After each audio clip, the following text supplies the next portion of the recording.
Now we can start. With hope. Okay. All right, I think we're actually in business.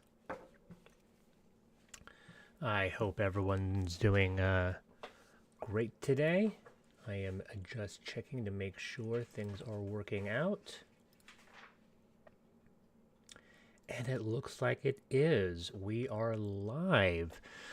This is Chris from Deus Ex Machina, and for today's fit, I've got this wonderful shirt from Adventure Games. They're in Williams Lake. They're a game store. And we're going to jump right into this because I think we have a lot to talk about over the next little bit. We are adapting Helldivers to 5th edition. And I am always open to comments. Throw your comments in the chat. I will see them.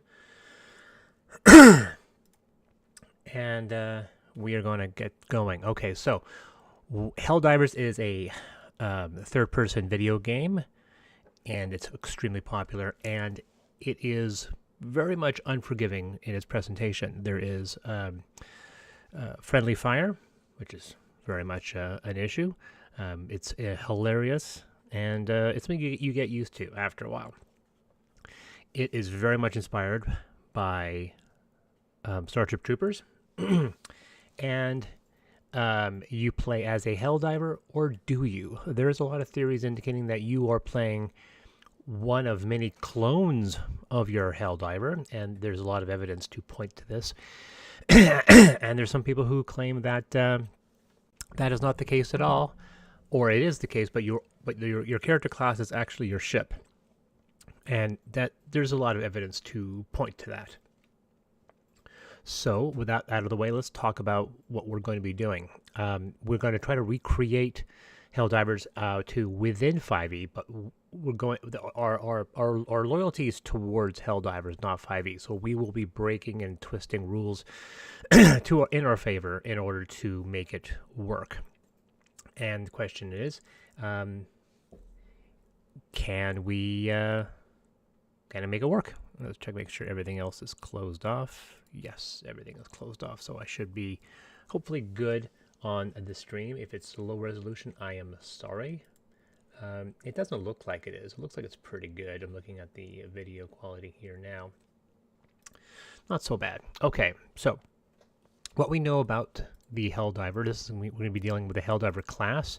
Currently, the level cap is at 150, though all abilities stop at level 25. So there isn't anything past 25, at least not yet. I imagine hopefully they will continue to improve this, but for the moment they don't. The only thing you get after level 25 is just ranks, really, more than anything. So, and what do you actually get? Well, we have a bunch of things here we're going to be talking about, but the class features involve of unlocking stratagems, and that's about it. That's effectively what the class features do give you. So we're going to look at the meta. So what is the meta? The meta really is reference to writing rules that reflects the player playing the game. So there's going to be functions within the game that reflect how a player is acting, which means their reflexes are getting better and so forth. So we're not necessarily reflecting the character in the game, but the player playing the game. So there's going to that's what I call about the meta. So there's going to be some mechanics that don't seem to apply to the setting, the character and the rules. They actually more reference to a player playing the game. So like proficiency bonus. Normally you would say because there are no RPG elements to Helldivers 2 that we wouldn't have proficiency bonus, but we will. And included, but modified. Now, I'm going to quickly grab, I should have had handy, but I have it here anyway, my player's handbook, and for those people who are curious how the the leveling system works for proficiency bonus. It's the same for everybody. Everybody gets the same base attack bonus.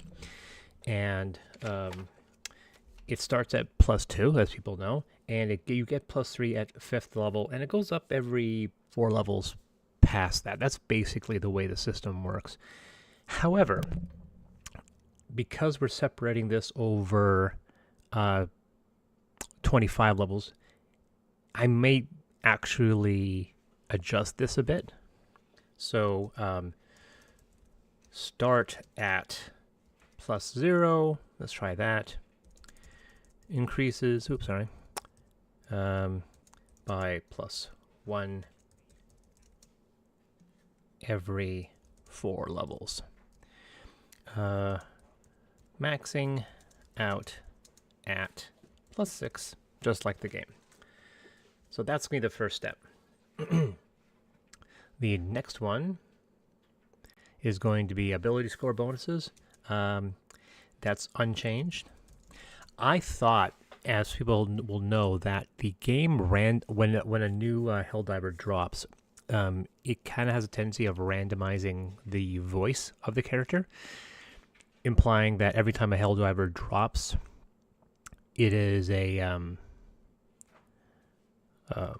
new person, and that's a possibility. I like the idea personally, that your Helldiver character is in command of the ship, and you're sending down clone after clone of yourself. Or, like I said, you know, it could be one of those things kind of similar to Venture Brothers, where they are recording your brain activity, and you basically jump into a new body, and they copy-paste your mind into the new person, because once again, that person seems to have a lot of knowledge going into it. I kind of like that theory. It doesn't say whether or not, you know, that person still dies completely, and this person is simply a duplicate with a copy personality. Knowing the setting, that's a properly dark thing to do. So ability score bonuses unchanged, and advance as normal. Now, once again, Helldivers doesn't have a capacity for increasing ability scores. This is reflecting player. This is the meta. As I said, this is advancing as players, as you know. So players are getting better. So this is the ability score bonuses are advancing as normal because of that. Now we have rules for stamina. Stamina is a mechanic in the game. This is something that's similar to what I did with Remnant 2. So I'm probably going to be copy and pasting that one. Everyone has basically the same stamina, but there's no reason why we can't play with it by saying, same as before, double your con score equals your stamina value. And actions, well, specifically, once we get down to it, I don't think diving really costs stamina, if I remember correctly, in Helldivers. So what that means is it's just diving. No, that's just running. Running costs stamina, and if not running. Now, that also being said, we do know we're gonna have rules for running. Gonna do that.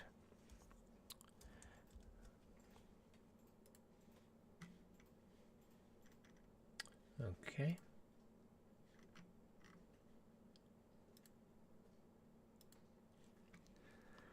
Okay, so running is going to increase AC, obviously increases movement, and the rule applies because when you're running, you can't shoot your weapon. So running is still the same thing as the dash action, so that's not going to change. That's going to increase AC significantly. I would say probably it could even be even enemies have disadvantage to attack, because when you're running away from a target, it is very hard for you to get hit. So that's probably going to go. We're going to say enemies have disadvantage to attack running targets.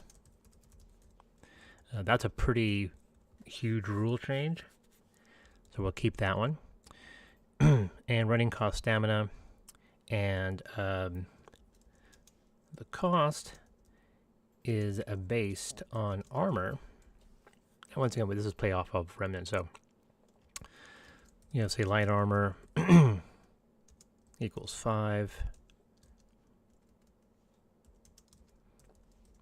Medium equals maybe 10. And heavy equals 15. Or even more, maybe 20. So, when you do the dash action, doing the dash spend stamina. If you don't use the dash action, you regain stamina equal to your con modifier. I think that makes sense. Okay. Okay, that makes sense. If you don't use dash action, you gain stamina equal to your con modifier. Because of the speed. Of course, we could just say it's equal to your con score equals your stamina value. It might be easier. And we can increase this number, say 2, and I would make this 5, and make that maybe 9. Probably not good. We'll probably do the 4 and the 6. So it'll be easier there. And then that makes that a bit more balanced because you'll get a lot more back. Okay, so we have that. We don't need to increase that because enemies have disadvantages is powerful enough. So that's a big one. The next thing is called the dive. Now, once again, this is something that's going to be available to everybody. Technically, we can say this is part of the class. For example, so we can easily say that this is all part of the Helldiver class because this is just stuff that's affecting the Helldiver. So we could do that. Throw that into class features. Put that there, and we'll put stamina. And oops, and since that's all about that, we're going to replace that with that just to make things easier for me. And we're going to advance that up like that. Okay. Okay, I actually want to make this presentable. The Remnant 2 one was very messy. So that's her class features: unlocking stratagem, stamina, and we have the dash action. And the dash action, which is this, put that. Oh, no, don't do that. Don't do that. Okay. So running dash action. And did I miss the... Yeah, when doing the dash, spend stamina. At some point I deleted that thing and I don't know why. Okay. Dash action. Enemies have disadvantage when attacking you. Okay. Once again, what the hell's going on with this thing? Go there and do that. There we go. That's better. Okay, so the next thing we're going to talk about is the dive. So the dive. Okay, let's talk about the rules for the dive. That's another class feature.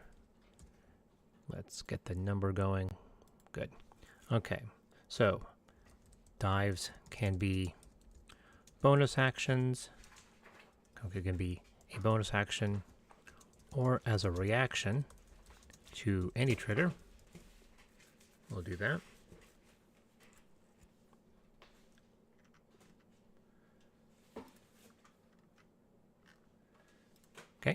but that's going to be a bonus action or the reaction to any trigger. We got that down.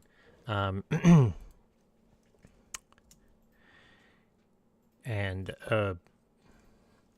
standing takes movement, which is same as 5e.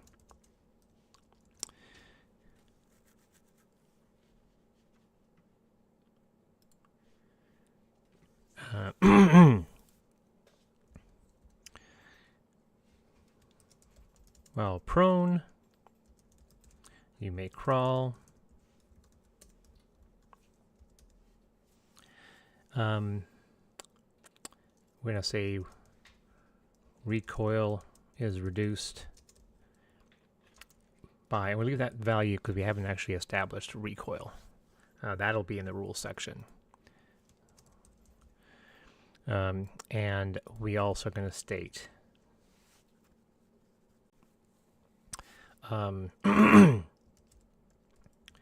enemies have, well, let's see here. We can say they have disadvantage again with ranged attacks.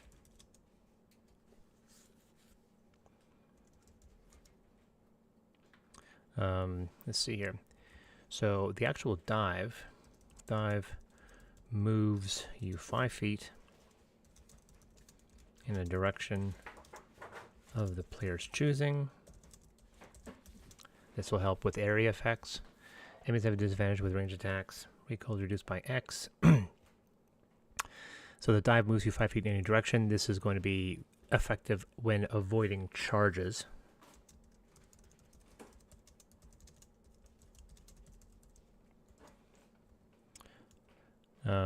Yep, standing takes movement. Recoil reduced by a certain value. Diving moves you 5 feet in any direction of the player's choosing, effective when avoiding charges. Okay, so that's our dive. And we have our running action. We have rules regarding stamina. That seems pretty straightforward. Now, we can go to weapons and look at that rule. But we talk about recoil, since we just established that. So with recoil, recoil should be one thing also I want to remove before I get into that, no initiative. Well, sorry, initiative change, alteration, we'll say that. And we'll say that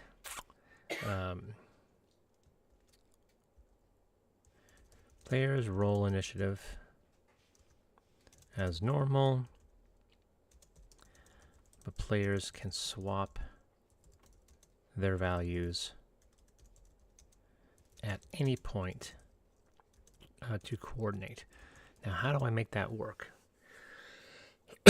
So I think that players roll initiative as normal, but players can swap their values at any point to coordinate. There's the other rules that the... Yeah, well, also we can just remove it entirely. Right? We can remove initiative. And say players can act in any order they wish, then monsters attack in any order they wish. So that's a kind of a big thing. So and this is also to prevent too much busy work for the GM. The GM's gonna have enough problems. Okay, so recoil. Each weapon will have a recoil value. And each time you attack, or each time you make an attack roll, you suffer a compounding penalty. And so a recoil value can be between 1 and 4.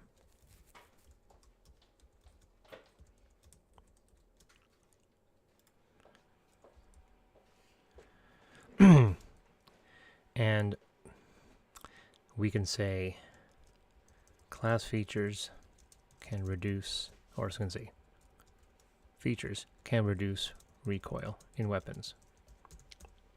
And yeah, because we can see that there's armor that reduces recoil. Okay, Endless Knight says, hey, just stop by. I see with running you have it costing based on armor type. In game there is different speed, stamina variation between the different armor sets with given types. Very, very good. And this is one of those situations where this is kind of a standard, right? So you can specifically state that certain armor sets can have specific lower or higher stamina costs, right? So that's pretty simple for that one. So this is a generic one because there is generic armor, but there's obviously once again we're gonna have situations when we're talking about armor. Armor can offer different values, different costs for running. Armor will have AC as normal because you need to have armor. It will have AC. Armor will have AC, and will have damage resistance. Because we do know that some armor will have some have damage resistance to fire, lightning, are the most common ones. Physical damage, we can actually say that there's some. We can actually play around and say that penetration, which is impaling, and so all that stuff. Bludgeoning, we can ignore that for now, though. Some have damage resistance to fire, lightning, and physical damage. And we can also state here, armor can offer costs in different running. Armor will have AC, damage resistance, some damage resistance, physical lightning. And we also know that there's carrying capacity, obviously. Armor.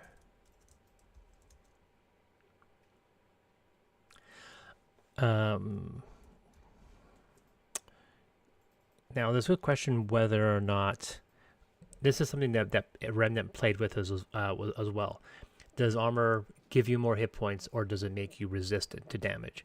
And this is something that's been hotly contested in how they do things. I think armor has a damage resistance. It does not add additional hit points. It simply prevents you from being hurt as much. Armor can alter recoil as well. I think there's abilities for recoil. And carrying capacity. Because I know that you're only supposed to have 4 grenades. I run the demo light armor in my playthrough, so I can carry 6 grenades. So that's pretty much standard. We'll get to the weapons in a sec. Features can reduce recoil in weapons. We've already played with that. Yep, I figured that would be a rough standard. Then based on the armor, you can do plus minus 1. Yeah, exactly. I know, for instance, currently helmets in game don't offer any stats or properties, but that's something that's fun to add in. So currently, you are correct, and this is something I find very interesting. And so there's a cosmetic thing. So armor has a suit plus a helmet. All helmets are identical, but this may change, and you can't have it. So right now, as it stands, there's really no point not combining these except to give people the option for cosmetics.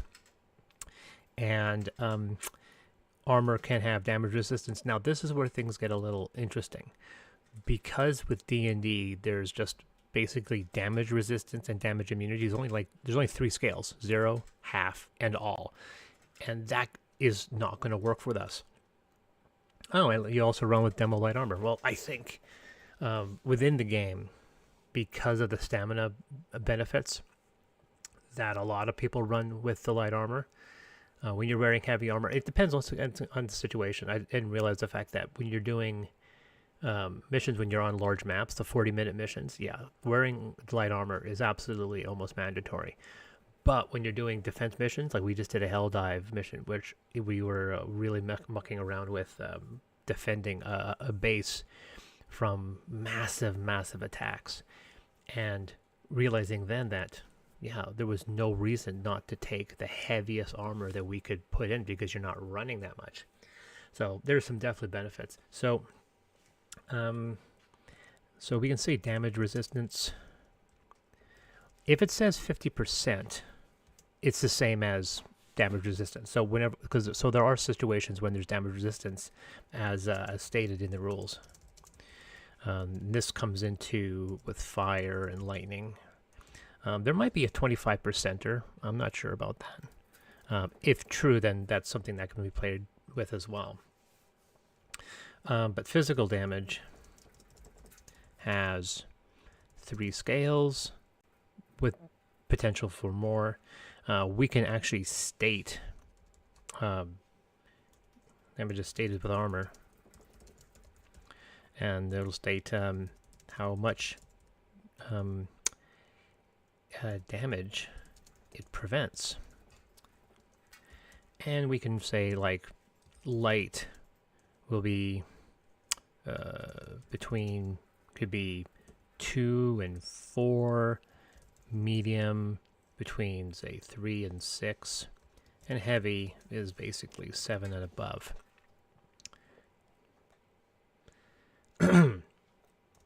And but the shield is a little different. There's an energy shield. We'll talk about the energy shield once we get into the stratagems, because unfortunately, when you get into the armor in here, they don't say very much. This information right here, for example, this is actually from the first game. These perks, you can see sometimes it dives into Helldivers2 and sometimes it dives into Helldivers 1. There's very little information on how the armor system works within the game. And so yeah, there's definitely shields. We'll get into that. So we're gonna leave that for now. We don't have any really noteworthy examples as of yet, but we can definitely say a heavy armor 7+, plus 2 grenades, damage resistance. Some of them we do know have recoil. We are obviously going to say damage type. We're adding the blast damage type.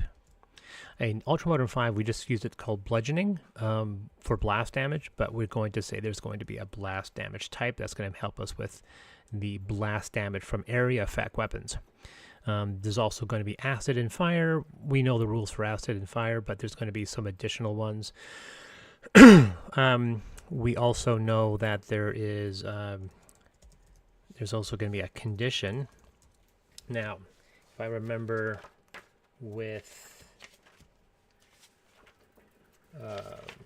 and sometimes I need to actually look at the rules just to verify my own brain.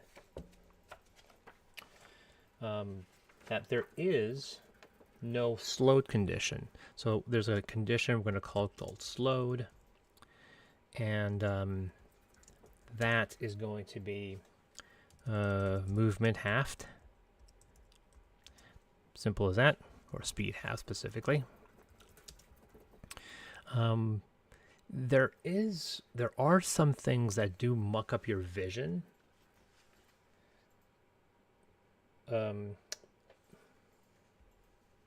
Oh, explosion. Yeah, explosive. We can say explosive.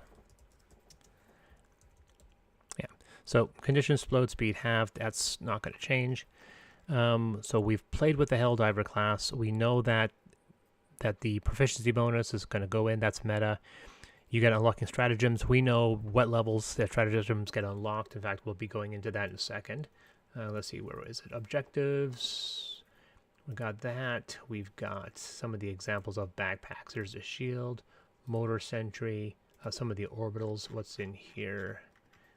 Auto cannon, laser cannon. This is some of the things we're going to be talking about. And how the war bonds, boosters, ship modules, currencies, achievements. I don't think so. Yeah, so here's our level system right here. So we're just going to be duplicating this. You see, you reach level 1, you unlock these features. Level 2, you unlock these features. they've already laid out everything for us, right?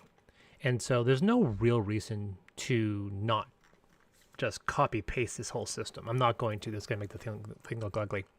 For those people who are curious, then, if we're going to create a leveling system, this is basically what we're going to do. Level 1, of course, we're going to be adding in all of these class benefits that will be changing how the game works. So we'll illustrate that. Leveling identical to game. So, and that's almost the class defined as it is. We're basically going to be using this system. I mean, if I had complete control, I wouldn't do it this way. I would, because it's level 2, you get all of this. I would spread it out a bit more. So you would get something in level 4, you'd get something at 6, you'd get something at 7, you'd get something at 9, you'd get something at 11, and probably keep that going all the way to 50, which was the original level cap. So maybe you don't get the exosuit until level 50. If I was redesigning it, that's what I would do. I would spread these out a bit more, just to make things a bit more interesting. But for now, there's no point. We'll be ignoring that from now on. Achievements don't matter because that's just for that stuff. We are currencies. Now, let's go back into the rules. There are, of course, obviously, super credits. Actually, yeah, currencies. We have super credits and requisition slips,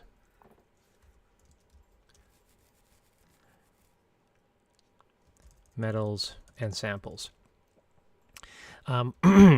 So for these, oddly enough, I think we're going to keep these in here.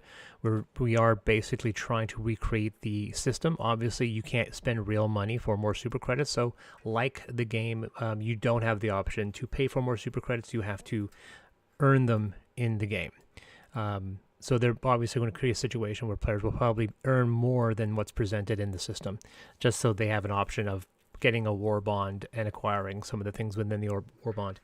Theoretically, we could completely remove and just create one war bond and spread all the stuff across those war bonds. So you don't have to really worry about having to purchase, because obviously there will be a daily store. So personally, if up to me, super credits removed. You still have requisition, medals, and samples, and you can still purchase stuff through the war bond. I think it would be easier that way. That's just me. So we have the currencies. I'm not going to worry about currencies so much. Medals, of course, you acquire medals for doing stuff, and that you use those to purchase weapons and items and so forth. And then we have the samples, and the samples must be found in-game. That's basically your loot, and so it's important to do it that way. Medals, we know about that. That's going to be very interesting, which we'll get into the way the rules work. So GM and players possess a world map. Players know the locations of objectives and other players. That's obviously going to be mandatory. Players know the location of objectives and other players. GM has a more detailed map of patrols,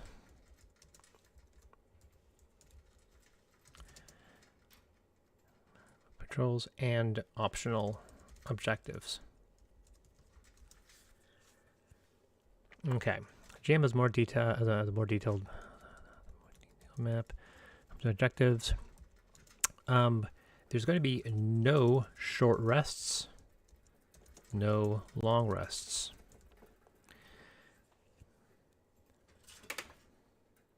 Okay. Which means, and we're going to be dealing with encounters. Now, encounters are specifically either random patrols or objectives. right? And now this is going to be a very interesting thing where we handle distance a little differently. Referring encounters, create a battle map. I really think that unlike traditional 5e, with a lot of people don't run off a map.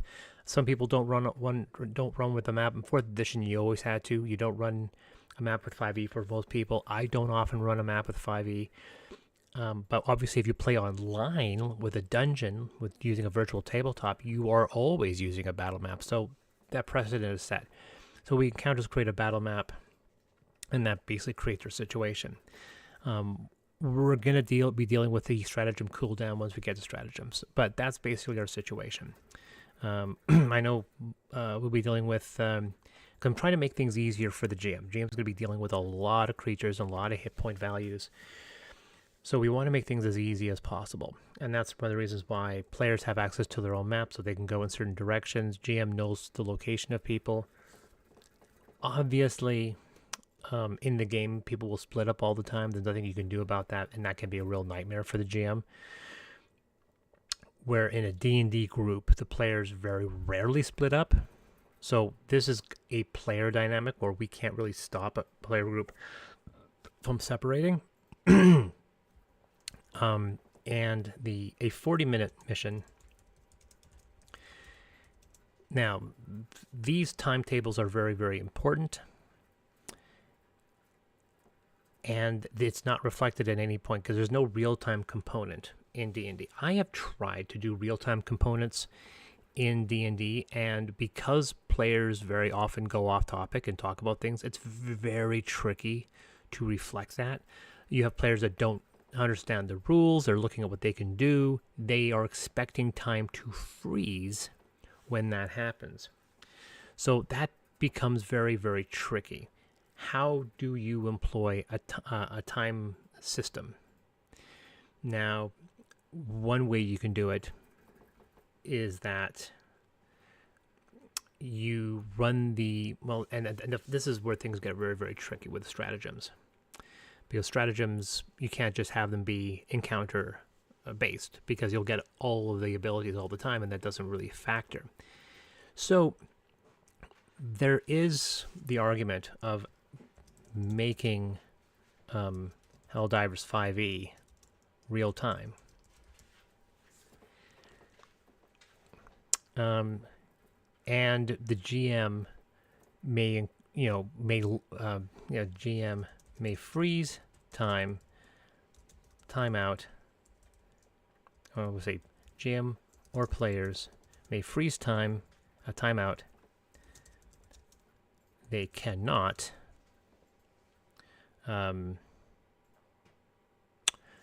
if that's true, though, gets interesting. And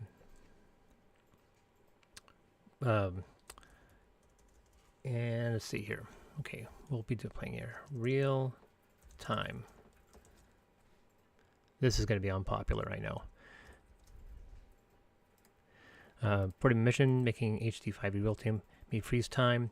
Each player has 1 minute to complete an action.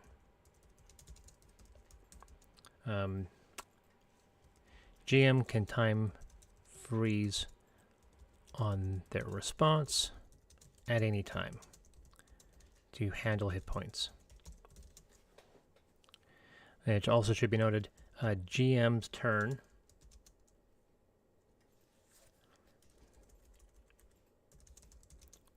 takes no time because the GM has enough. So GM is never bound by time constraints, just the players. And this is important because the players are on a clock for the mission and for their stratagems. Players are expected to keep track of their stratagem cooldowns. Okay, so perhaps you could use a hex map for a mission map similar to a sort of overworld distance between the hexes. Could be 1 minute travel. That's also a good idea. Perhaps you can use a yeah, yeah, that's a good one. Overmaps use a hex map system, traversing one hex to another. It depends entirely on the sizes of the hexes, right? I think it would be better. Takes 30 seconds. Just because 1 minute is too much of a large round number. If you do it for 30 seconds, you can even do in 15 seconds, although that's probably really pushing it. You can redo the stratagem cooldowns so that obviously we have ones that are 200 seconds, 150 seconds, and so forth. So we would make sure that the stratagems work accordingly. So time is malleable outside of encounters, but when an encounter begins...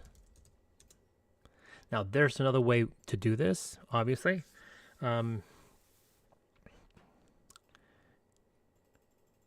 saying time is malleable outside of encounters. Now, in traditional rules, they took this out, but in the old school, a player turn was a 5-second round. That's been kind of removed. I think as of 4th edition it was removed, but I think way back in 2nd and 3rd edition it was assumed that an action was a 5-second, and that makes sense because they would also play on the idea of a minute. So we can also state alternate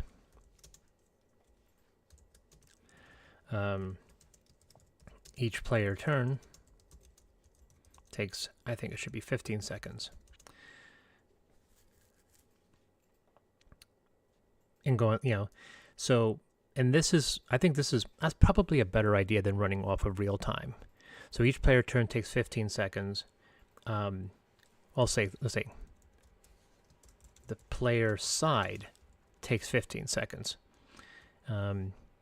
So we can use the overmap for moving for 30 seconds.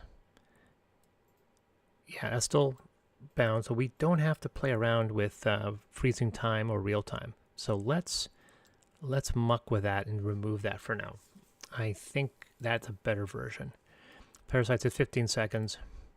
Players expect to keep track of their stratagem cooldowns. Overmaps use a hex system. Traversing one hex to another takes 30 seconds. Time is malleable outside of encounters. We'll take that off. Player side takes 15 seconds. And so time is a mechanic because of that. Okay, that's... call that game time. Okay. Yeah, as long as we define what a time is, but there was once a time it was 5 seconds.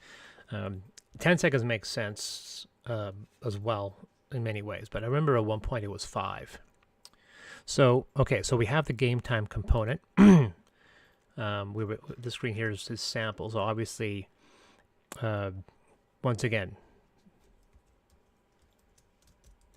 now we talk about moving because for the hex, searching takes time. So when you add, so basically you enter a hex and you can do a search action. Searching takes time. All right. Searching a hex takes time, and difficult terrain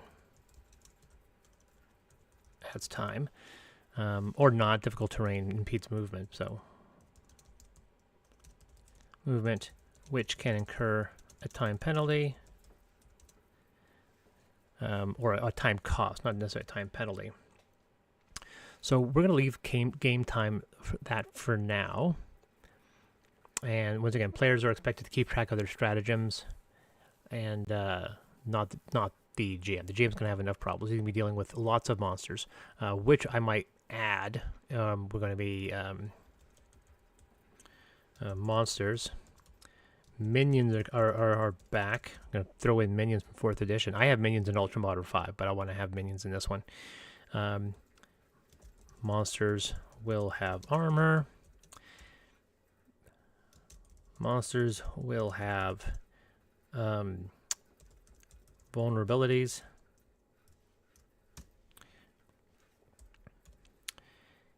And let's see, playing around again with the rules. Attacking, we will say that, okay, when making an attack roll,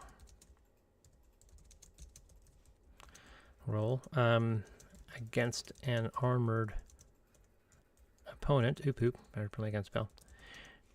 Opponent, well, there's also facing. When making an attack roll against an armored opponent, a player's location matters. Example, chargers have a small weak spot in their front, but a larger one in the back. To attack, a weak spot increases AC or penalty to attack. Okay. All right, that makes sense. To attack a weak spot, increases AC, penalty to attack. Let's see here. Ooh, well. We can also state that critical hit can remove enemy armor, because you can do that. You can knock off their armor, which makes it easier. Making weak spots easier to hit. Okay, so we'll have that in there. Attack can remove enemy armor, making weak spots easier to hit. And okay. And we'll also say in under, where are they? Weapons. Certain weapons have armor, penetration, and can score crit. I don't know whether I really want to mess with that. And okay, because it depends on the weapon, right? So I'm going to remove that. Critical hits will still happen, but I don't want to include that as a rule. Certain weapons have armor penetration and can potentially remove armor. For example, the rail cannon can remove armor. We know that for a fact. Certain weapons have armor penetration, can potentially remove armor, reducing or increasing the odds of striking a weak spot.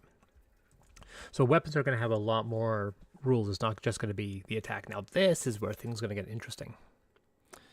We're going to have a lot of different rules for weapons, and because obviously we have rate of fire. Now this was something that I introduced in Remnant, and that was rate of fire equals number of attacks. That means if you have a certain rate of fire, you can make multiple attacks per turn. So obviously something may have a rate of fire of 6. You can attack 6 different targets, 6 attacks. Something can have a rate of fire of 2 or 3 or so forth. That's an example. I'll put that in here.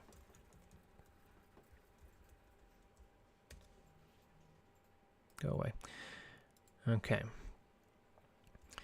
This was something that was introduced in Remnant, and it's a kind of a big deal because of that. Now, I'm not going to worry about stuff like Ultramodern 5 has shotgun rules,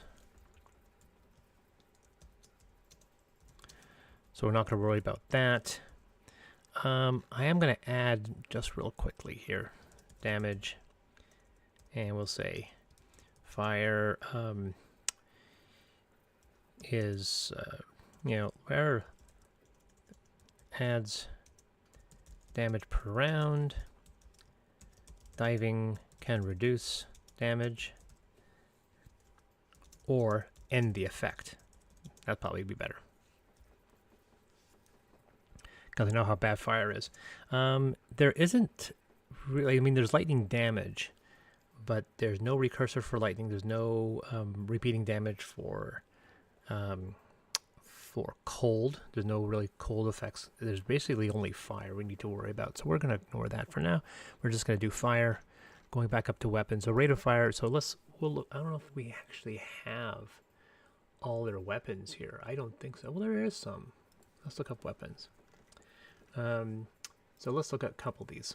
So something like the Liberator, a Liberator Penetrator. Let's grab one of the weapons I use a lot, the sickle. So, unfortunately, it does not give you any rules on the weapons themselves. But we'll say that we'll say weapon entries. We're going to say it's not going to have not going to have a cost, but the costs are going to be in the war bond over the cost of the stratagem. So we're not going to worry about cost. They'll have a range, and they'll have a rate of fire. They'll have a damage, and they will have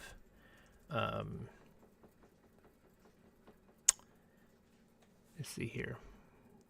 I don't know if I want to play with damage penetration per se. Then special rules, which includes removing armor, inflicting fire, arcing lightning, etc. Okay. That's cool. Rate of fire, but I think gun-based games tend to work a little better with the action point system, where characters just have 3 or 4 action points per turn and just choose how to use them. Well, like I said, this is where I have to agree to disagree. I think it depends on basically what you want to do. I mean, obviously, you know, with this game, obviously we're playing within the 5th edition framework. Because obviously if you have an action point system, you have created a situation where I'm going to move this turn, and then I'm going to attack. And yeah, there's an also valid point by saying you get 5 action points, you can do 5 attacks, or you can move and do 5 attacks or what have you. But I don't want to break that that far away from 5e. So we're going to say, like, you know, now you can't fire from the hip really that much. At least I've never done it. And this is something else I'm going to pull from Remnant.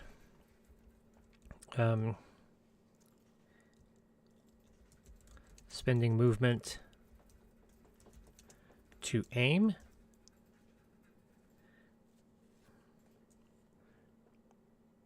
Because you don't move when you aim, or you move very slow to aim. Then you move to aim. If you aim, you gain advantage to attacks. Now this may seem like, oh, you're going to hit all the time. Welcome to Helldivers. You're going to be hitting a lot of things all the time. You're going to be doing damage all the time. This game is going to be almost more about figuring out how to hit the specific targets in a specific way, and then doing damage effects. When it comes to your attacks, for me, when I'm playing Helldivers, there's very few times I actually miss. Yeah, when weapons can hit fire fairly well, they can also, yeah, I know that because I have the P90. Just thinking classic XCOM being able to choose between snap shooting, aim shooting, but it's fine if you want to stick with 5e framework. I do. I mean, I want to stay loyal to Helldivers, but I can't break too. I mean, I'm breaking rules enough as it is. But I think giving people attack points is going to change it a bit too much. Spending movement to aim. You gain advantage to attacks. So using this system, we're saying that you still can attack from the hip, but if you're moving, you get advantage to attacks. You're going to be doing that a lot because you're going to want to have the ability to hit targets reliably, constantly. And we'll also say that very specifically, certain weapons require movement to use. And movement requirement. Because we know that because any heavy weapon, you basically have to move up into position. So when you move it, it's when you're using that, you're basically using up your movement to have that weapon prepped.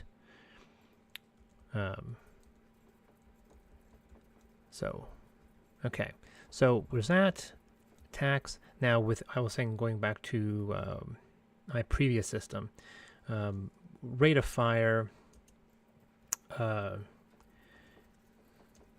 rule was you can switch targets, but they're I think I can't remember if it was 3 or 4, but each target must be attacked at least 3 times before switching. I think that was the rule. So this will depend on your rate of fire. If you have a very high rate of fire, then you can't spread the attacks among 35 people, so forth. You have to spread it over a smaller number of targets. Spending movement aim. If you aim, you get advantages or weapons shotgun rules. Okay, so there's not much here I want to muck with. Because obviously, once again, P19, not P90. P19 is the weapon that is kind of the weapon of choice. Although a few people are getting that grenade pistol now. I don't. Because I use the demo armor, so I have 6 grenades anyway. I used to rock the grenade launcher. Now I'm running 100% autocannon. I haven't used the Peacemaker, and I haven't actually grabbed the Senator, and I don't have the dagger yet. Because the P19 is just too good. So we're thinking of like stalwart machine gun, they would have very much high rate of fire. Okay. So, we already have a flamethrower. We have a laser cannons in Ultra Modern 5, so I'm not going to bother with that. So I think the next step we want to play with, I'm going to leave weapons for now. We have the Helldiver class. I think it's time to talk about stratagems. So this is where things are going to get interesting. Now I do have... we know about the boosters. That helps everybody. And we can see here some of the boosters. Fully stocked ammo. To resist limb injuries, so obviously this increases your damage resistance. Radar range. Obviously, once again, everyone gets a stamina boost. That's pretty straightforward. Increases difficult terrain. Reinforcements. Since you have some directional defended, how about having a firing ocon when you attack anyone at an angle? Well, that's the thing. Back in Ultra Modern 5, we did have that. The heavy class, a good chunk of his attacks were cones and area based. So we can go into the weapons as an alternative to rate of fire.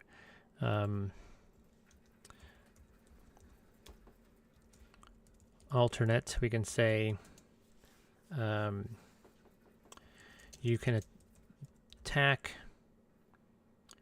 and we are doing facing because monsters have facing, because obviously we're dealing with the fact that several monsters, including automatons, chargers, have specific facing. So the direction you're attacking them on is going to depend on how easy you can hit their soft spot. You can attack anyone within a cone, and there are rules of cones, so we don't have to define what a cone is. I can attack within a cone in front. That's probably a better way. Let's use that one. Yeah. Attacks. You're going to attack anyone within a cone in front. That means I'm going to add this in here. Both characters and monsters have a facing. Which means now they can't really, we don't have, there's no rules for benefits for flanking. We're not going to worry about that, since we're not having a rogue or anything like that. Here we're not mucking around with 4th edition rules, but that basically means that like stuff like the charger can only go straight ahead from where it's facing, for example, and we know that the charger has a real issue turning once it charges, and that's one of the ways you can get around it. So both characters and monsters have facings. So that's probably a better way. We'll go with the arc. So going back to stratagems, we're talking about this. War bonds, we're going to ignore that. We already have weapons, examples of weapons. These are some of the stratagems. Okay, so stratagems very specifically. You know, obviously,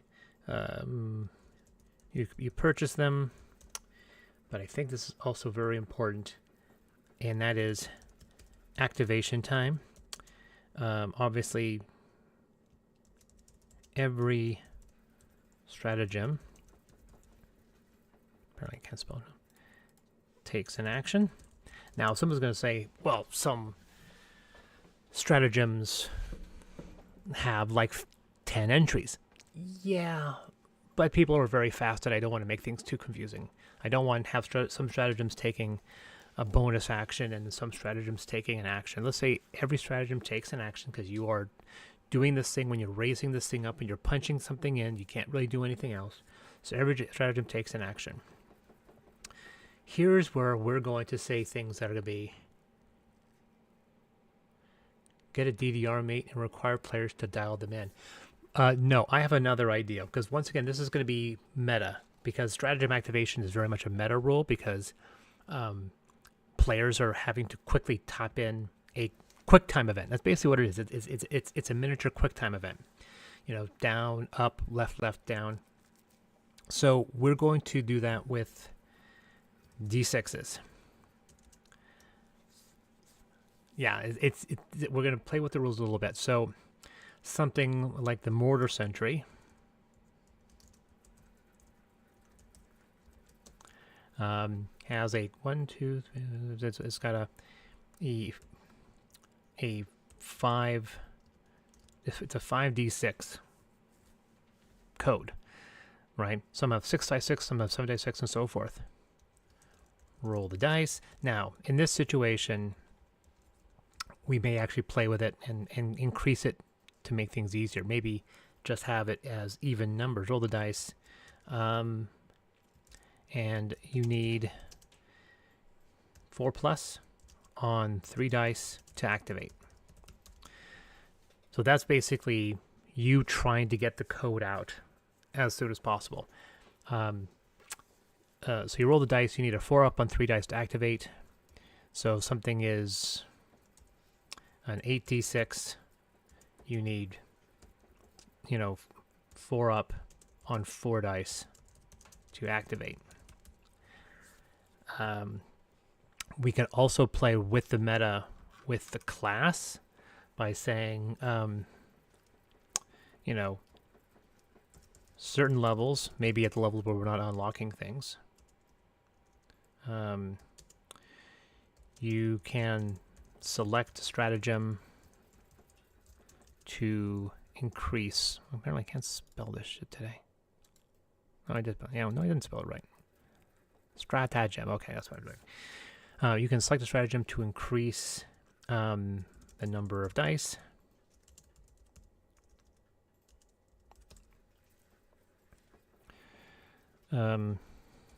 Or have a broad bonus to all stratagems. Go away. Okay, that's my idea. I don't know how popular it's going to be. So basically, you roll your dice, and if you get a certain number, you get to activate. And as you go up levels, you'll get better at the number of dice, which means you'll have better chances. So 8 dice 6 and 4+, you can have an ability that gives you an extra 2 dice to get that 4+. Every stratagem can be different as well. We can say that, with the long ones, you can say you get, you can say one stratagem specifically. You can say 4+ on 66. That could be just, you can say, even do this 3 times 4+ on 66. We can then say another one, shield generator pack, which we see is a bit larger.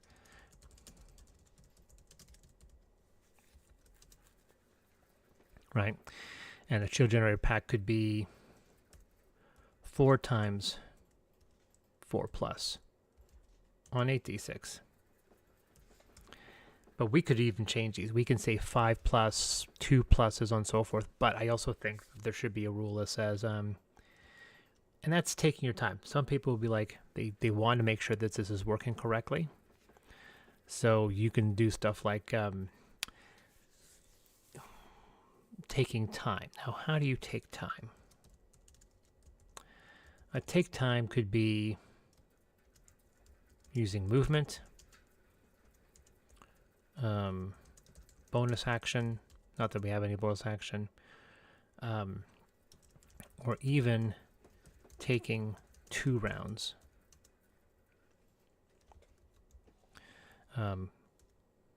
Each of these can add additional dice, and this allows you to ensure, right? Now there's also a situation of fast, and that's hastily. We'll say hastily, easier. And hastily is activating a stratagem with a bonus action.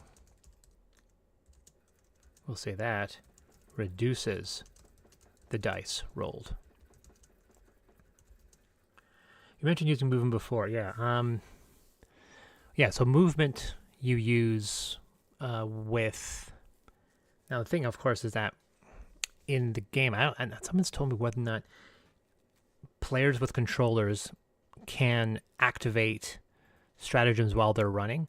It is virtually impossible for a PC player to, because you're basically doing this and you're activating this, so it's it's virtually impossible to run. Now with the controller, you're probably using the thumbstick, and then the controller activation is the pad right next to it. So you potentially could be running and then somehow entering the code while you run. I don't think you can. I know when the players, for example, when you're activating, you're using the same buttons to activate than you were for moving. So you can't use movement for that stuff.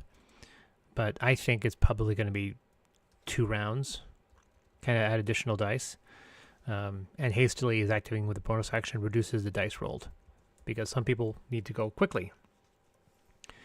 But thankfully, you can combine hastily with some of your class abilities here to create a situation where you have a much better chance of activating things. But that's what I think. That's what I think it should be something like that. There shouldn't be actual reflexes for players, but making it a meta thing. Now we're also going to muck around and say that.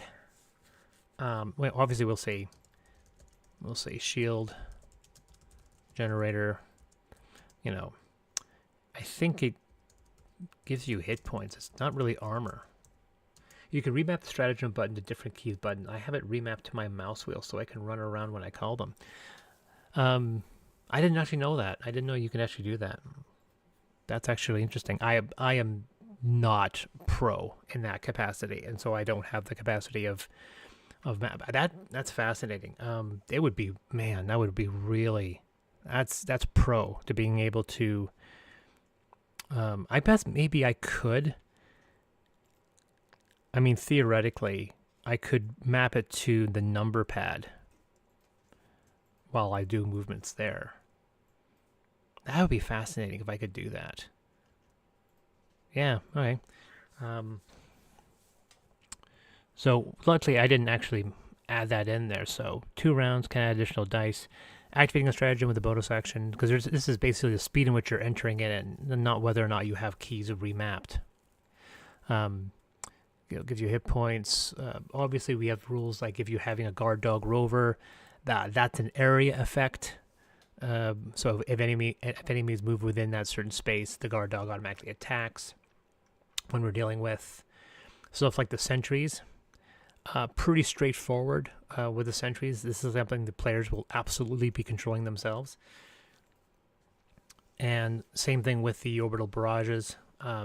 Once again, this is a situation where each of these is going to have a completely different set of rules for them. Like the Napalm Strike is going to do flaming damage. Eagle 500k bomb does just a massive damage over a large blast radius. There's going to be knockdown. The only annoying thing is because of the emplacement, you can have a emplacement in a location where the players aren't, and so the GM would theoretically have to track whether or not there's a patrol through there. We're not going to deal with that. Basically, the only turrets that are going to be in operation are the ones in the same hex as... So anything will go here and say that defensive towers... No friendly fire from sentry guns, but that's not nice. I mean, that's you gotta have friendly fire. And this is going to be something we're going to be playing off with rules, and that is players. Okay, there's a line of effect. Players in line of effect of other players have a 50% chance of being hit.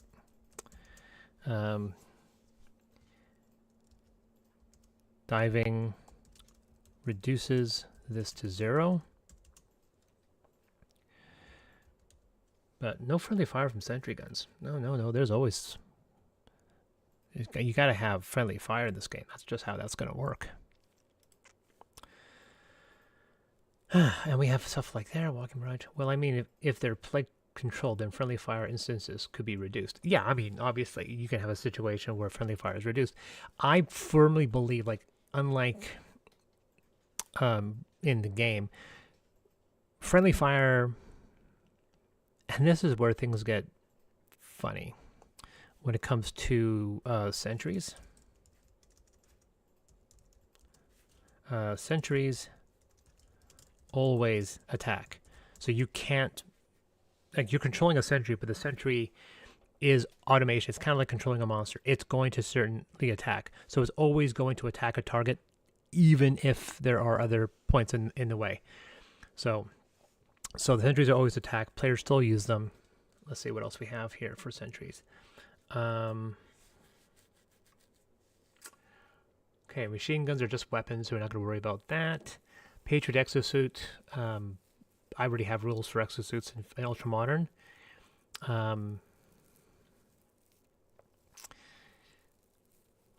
Now we have rules for throwing, so I'm not going to worry about that. But I think absolutely that's this. Yeah, sentries will always attack, and yeah, I think that basically covers sentries. Basically, I don't think what else we need to worry about. Yeah.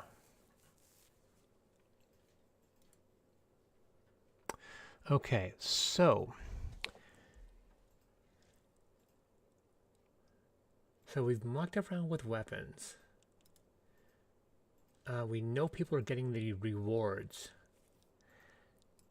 Ship modules, obviously, once again, they modify your stratagems and so forth. We know about boosters. Without going into the specific weapons and specific armor or specific stratagem rules, I don't know if we're missing anything else. I mean, we've already got these. Let's go through the list here. So we've dealt with armor.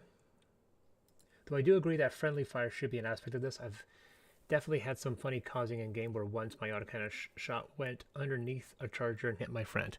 Oh yeah, there's certain things that we're not going to be able to recreate perfectly, but there's definitely some moments of where there's going to be some friendly fire. I think friendly fire in this version is going to be greatly reduced. It's just kind of part of how it is.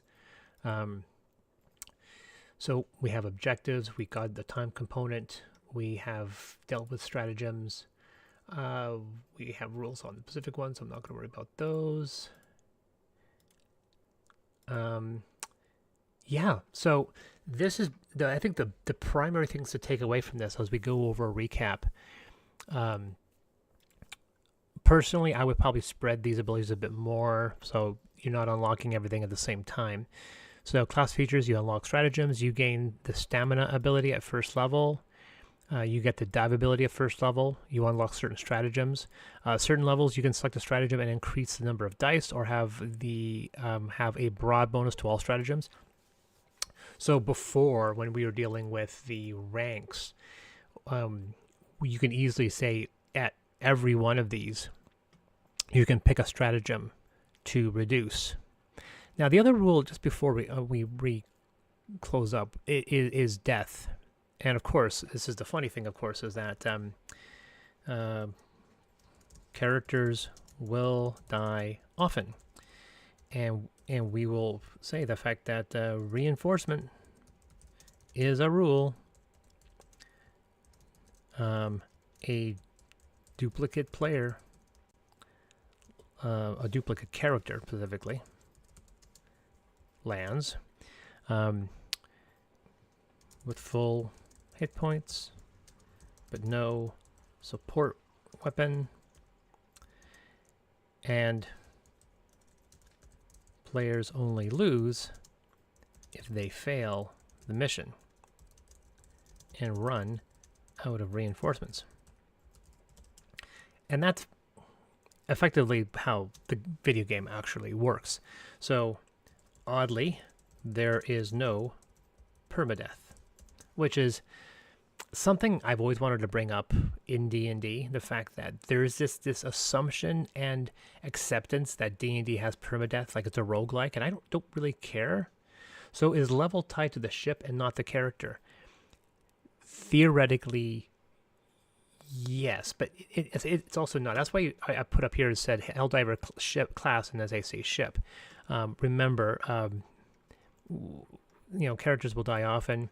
We stated the fact that characters are cloned. We don't really know. Like, that's the assumption, because obviously when you are arriving back at your ship, you can see you emerging and you're frozen. You can see you kind of stretching as the ice melts, and you can see other people that look exactly like you. So characters are basically cloned. We're going to go with that. Whether or not it's canonical doesn't really matter. Characters are cloned. Experience is carried over, even if dead, but experience is based on mission success. So we know that your experience is based on mission success, on if you complete the objectives, if the characters all make it out intact, right? So that's how you get experience. You don't get experience, so you add up all that stuff. And specifically, we are still in rules, yeah. Experience is based on objectives and survival, not on monster killing. So people can say, I killed all these creatures. Tough. You only get XP for completing objectives and survival. That's also going to be new because, monsters have XP. Not in this game. It's just completely based off objectives. And there's a lot of 5e games. Like, there's actually several variations of how XP works. One, these milestones, you just get a level automatically. So here we're going to move it and make it entirely objective and survival based. It's basically the same way the game does it. So we're dealing with the fact that characters are cloned, and so there is no permadeath. It's just about succeeding on the mission or not. Experience is carried over even if dead, but experience is based on mission success. It's about succeeding on the mission and returning with samples, not about survival, because there is no permadeath in Helldivers at all, ever. But of course, reinforcement has to be done. That player does not come back into the game until somebody brings them back. So yes, your character will die, and will die often. But thankfully, death is more an annoyance in Helldivers than an actual impediment.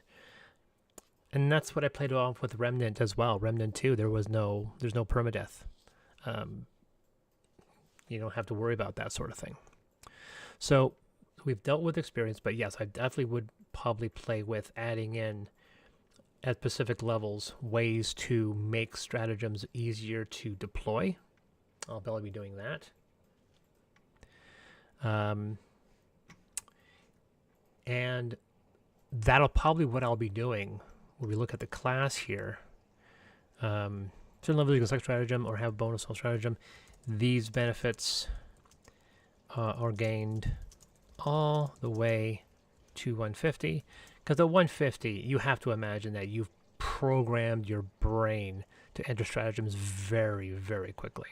Like for me, for example, there are certain stratagems I'm really bad at, like bringing down my support weapon. I don't have programmed because I've been picking different support weapons. Support weapons have a very large one, and you only do it like twice. But for reinforcements, I can do a reinforcement in half a second every single time. There's very few times that I can't just throw it in. So in a situation for me, the way that translates within the 5e framework is that I've spent some of my class abilities making that stratagem really, really good. I think for a lot of people it is as well. You can really activate that very specific pattern. So the nice thing about this, makes it more time to pick up game, which can make it. The nice thing about this, it makes it more of a pickup game, which could make a West Marches type of campaign work with a larger group, but only needing a few players at any given time. I'm not sure I understand what you're saying there. But yeah, this is a game about resources. I mean, right now, I'm level 41 right now in the game, and so levels don't mean anything. Like we've got to level 41. I'm a Star Marshal. There's nothing to gain at all with this. Unfortunate. So adding in the stratagem things are the only thing that really, really matters. I think that's probably a good way of doing things. Monsters, we're going to be playing with that. Let's see. So that's diving works. We have rules for stamina, rules for stratagems there. And obviously there will be situational stratagems activating on the scene. Obviously that's not going to change. Stratagems also entry, D6s, objective codes operate the same. Okay, and there also can be some skill checks. I mean, adding in skill challenges for certain objectives. I think that's basically going to happen that way anyway. So yeah, I think, and then we have, ship modules and boosters. Yeah, boosters affect everybody. Ship modules, we know that affect your stratagems. Boosters boost the entire party. I will swear to God, I will figure out how to spell this. And so that's, so this is a pretty straightforward. Now, once again, if I would go off and do this, I would create 150 levels, and I would allow people to pick up stratagems to make things easier for them, make up rules for armor, have combat based off of weapons,